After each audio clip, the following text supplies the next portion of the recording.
Guys, if you had a daughter, what would you warn her about when starting to date? Don't doubt yourself. If it doesn't feel good, get out of there. Not a warning as much as a statement. I will come get you if you feel unsafe at all, no questions asked. All you have to do is call me. Don't leave all your friends in the dust for a man. It's important to be dedicated and spend time with us, but you need friends in your life, always. A good friend or two is worth gold. Even if things are great in your relationship, having a girl's day out is good for the soul. Dudes will 100 lie through their teeth to get in bed with you. You can owe someone time. You can owe someone money. But you never ever owe someone your body. You have plenty of time to get to know your BF. Don't be in a hurry to get married to him. It's okay to have boundaries and say no. Someone worth your time will respect that. Love is a verb. If someone says they love you, but don't act like it, they are full of shit. I do have a daughter and she is almost that age. I wanted a daughter more than anything. I prepared for this. I thought about this among all the other milestones for a long time. She knows that people must respect her boundaries. She knows that it's okay to have feelings, and it's okay for those feelings to change. She knows that it's up to her to make choices, and I'm here to offer advice if consulted and support without question. Above all else though, I taught her how to play the electric guitar. Because it'll be damned if some punk teenage boy knows 4 chords and tries to put the moves on her at a party with some pathetic Ed Sheeran karaoke bullshit. I taught my girl to rip that guitar away from him, and embarrass the shit out of him in front of everyone by shredding a solo. If she's gonna fall for the kid with the guitar, he better be the next Eddie Van Halen. Be careful of love bombing.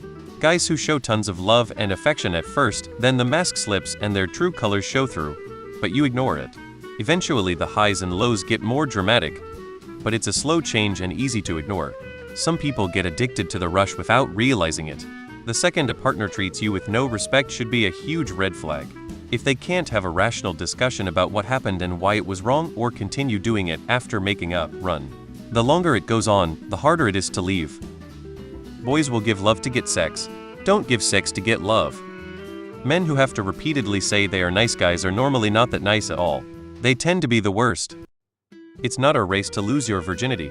All of my girlfriends were having sex, and I felt like the odd one out. I wish I had waited longer, not necessarily because of love, but because of experience. Teenage sex is fast, messy, and just not good, and I cringe so hard when I think back on it. Plus, teenage boys love trying to take the condom off. They don't care about the consequences. Also, if a boyfriend keeps pressuring and she's not ready, she needs to dump him. If he really cares about her and her well-being, he will understand that waiting is worth the while. I still have some trauma associated with sex, and am married and in my 30s.